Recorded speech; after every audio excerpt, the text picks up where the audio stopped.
Alaska continues to be one of many states where health officials have deemed this year's flu bug widespread. Hundreds of cases reported in Douglas County alone last week.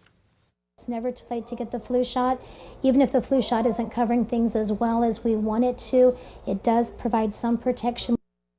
Now at 5, this brutal trend shows no sign of winding down as we get ready for February. Good evening, I'm Craig DeGrelli. And I'm Jennifer Griswold. The CDC reports 1 in 15 doctor visits were for symptoms of the flu. Reporter Megan Hahn spoke with a healthcare professional from CHI Health and has more on what to do if your loved ones get sick. Megan?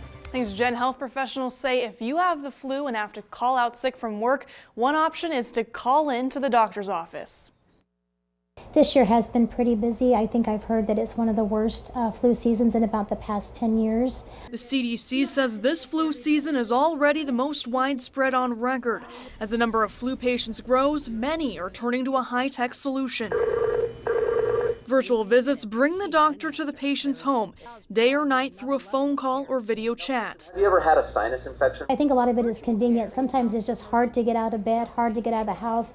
The flu, you just feel so bad. And I think that, I always admire people that drag themselves in to be seen. So it is nice to call from home and we can kind of talk to you over the telephone or with a video chat to kind of help you out there. CHI Health says virtual visits are a good treatment option for minor illnesses such as a cold, allergies, a sore throat, or even the flu. And our visits last about 20 minutes. So we feel we have the time to really get to know the patient, get to know their symptoms, explore any other things that might be going on. According to ProPublica, average wait times to be seen for emergency rooms in Omaha are about 30 minutes. That's up from an average 15-minute wait time. As beds fill up with flu patients, experts say virtual visits are becoming more popular. Back in the summer, some people aren't as sick then, but we would kind of get maybe 2-3 calls a day.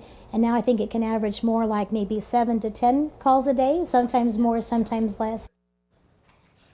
A CHI Health virtual visit has an introductory price of $10. National Institute of Health says an average ER bill is about $1,200, with urgent care visits averaging between $75 and $155, so a virtual option could mean more money in your pocket. But if you have severe flu symptoms like trouble breathing or high fever, it's best to see a professional in person. Reporting in studio, I'm Megan Hahn, 3 News Now. Studies show many people are turning